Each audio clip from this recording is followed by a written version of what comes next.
ગર્વ ફીલ થાય છે કે આજે હું આ એક સન્માનીય પ્રોગ્રામનો ભાગ છું. અને આ સરસ મજાનો જે પ્રોગ્રામ છે, જે વંદનીય છે, તો આમાં સૌ સ્ત્રીઓ જેને માતાજીઓના અવતાર તરીકે માનું છું, એને મારા દિલથી વંદન કરું છું. સૌ સ્ત્રીઓ કહેવાય ને, ભારત દુર્ગા. નારી શું છે? તો કે નારી એક શક્તિ છે ને, આપણે શક્તિ. નારી એક શક્તિ છે, નારી એક ત્યાગ છે, નારી એક પ્રેમ છે, નારી સહન શક્તિ પણ છે, અને નારી જ છે એ સંસ્કાર છે, અને નારી જ છે એ સેવા છે. તો હરેક નારી જે ઘરમાં વસે છે, આજનું ટાઇટલ મેં જે ઇન્વિટેશન કાર્ડમાં વાંચ્યું ને, એ હતું નારી તો નારાયણી. તો આને જ મારે આજે તમારી સમક્ષ રજૂ કરવું છે કે હરેક સ્ત્રી છે એમાં ભગવાને બધા જ ગુણો આપેલા છે, તો ઘણી વખત આ ગુણને સમાજ કહેવાય ને એક્સેપ્ટ કરવા, સ્વીકારવા રેડી નથી થતું, અને સ્ત્રીઓને યાદ કરાવવું પડે છે, બેન તારામાં ખૂબ જ જુસ્સો છે, તું આગળ વધ, તારાથી બધું જ થઈ શકે છે. આજે આપણે લોકો સવારે ઉઠીએ તો મારું તો એવું મંતવ્ય થાય કે હરેક ઘરની અંદર નારાયણી છે કે નહીં? સવારે ચા બનાવવાથી માંડીને નાસ્તો બનાવવાથી, છોકરાઓને સંભાળવા, કોઈ બાજુમાં ટ્યુશન ચલાવતું હોય, બ્યુટી પાર્લર ચલાવતું હોય, બધા સાસુ સસરાનું ધ્યાન રાખતું હોય, તો હરેક ઘરની અંદર નારાયણી વિરાજમાન છે. અને આ નારાયણીને તો ખરેખર સેલ્યુટ ખાવું જ જોઈએ. તો હમણાં જેમ મારું સ્વાગત ટાઈમે તમે તાળીઓ વગાડતા હતા, તો હું કહીશ કે આપણે સૌ આપણા માટે પર 3 તાળી આપીએ.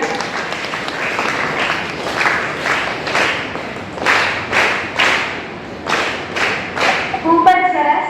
કારણ કે આપણે જો આપણી જાતને પ્રેમ કરતા ભૂલી જશું ને, તો જીવનમાં બધું જ અધૂરું રહી જશે.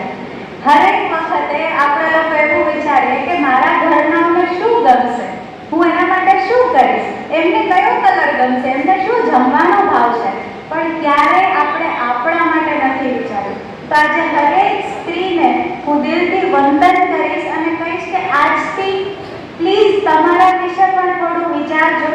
તમે છો તો દુનિયા છે.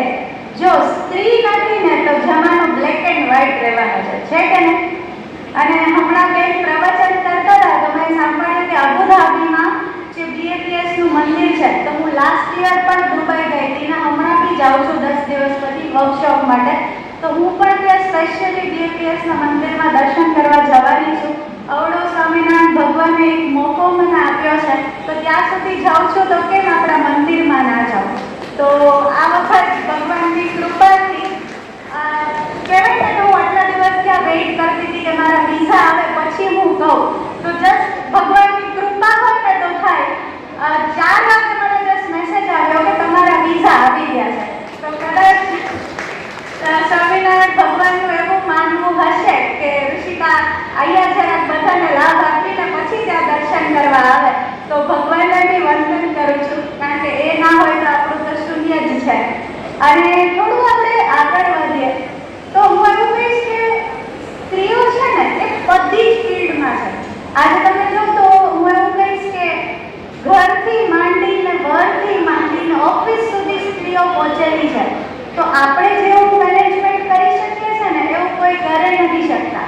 અને હમણાં જ જે વુમન્સ ડે ગયો 8 માર્ચના, ત્યારે બહુ બધા પ્રોગ્રામમાં મેં સાંભળ્યું હતું કે સ્ત્રીઓ છે એમને પુરુષોથી આગળ નીકળવાની એક અંદર ભાવના હોય અને સમોવડી ખાવા જાય છે. પણ ખરેખર સ્ત્રીઓમાં તો તાકાત છે બાળકને જન્મ દેવાની. તો આપણે ઓલરેડી પુરુષો કરતા સવાયા જ છે. એ લોકો એક જીવને જન્મ નથી આપી શકતા, આપણે છે ને એ જન્મ આપી શકીએ છીએ. આપણે ભગવાને સ્ત્રીત્વ આપ્યું છે, તો આ સ્ત્રીત્વને ઓલવેઝ માન રહેશે. અને ક્યારેય જો લેડીઝને એવું થતું હોય ને, અંદર કમ્પ્લેન્ટ રહેતી હોય કે કાશ હું આ ન છેડતી હોત, આ ઘરમાં ના હોત, મને આ નથી મળતું, તો હું ખાલી એવું કહેવા માંગીશ, તકલીફો બધે જ છે, તકલીફો બધે જ છે. એમાંથી પાર કરવું ને એ એક આપણું લક્ષ્ય હોવું જોઈએ. શું ધાર્ય તો કાંઈ ના થાય? થાય કે ના થાય?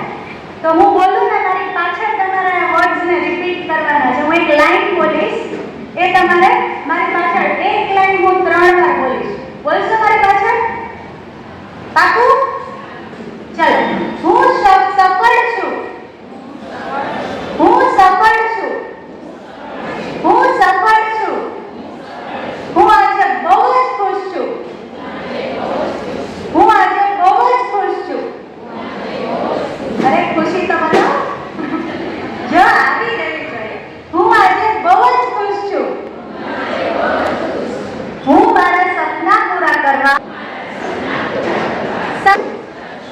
હું મારા સપના પૂરા કરવા સક્ષમ છું. હું મારા સપના પૂરા કરવા સક્ષમ છું અને મારી પાસે બધી જ તાકાત છે. મારી પાસે બધી જ તાકાત છે. મારી પાસે બધી જ તાકાત છે. અને જો કઈ તકલીફ આવે તો સ્વામિનારાયણ ભગવાનના ચરણમાં અર્પણ છે. ફરીથી જો કઈ તકલીફ આવે તો સ્વામિનારાયણ ભગવાનના ચરણોમાં અર્પણ છે. આ 3 વાર બોલાવવાનું કારણ શું હોય ખબર? પહેલી વાર આપણે વિચારીએ કે આ બરાબર બોલાવે છે, બીજી વાર એટલે હા છે તો બરાબર, પણ ત્રીજી વાર એને શોખ કરવું હોય તો પાછું થઈ જાય. તો જો કોઈ તકલીફ આવે તો સ્વામી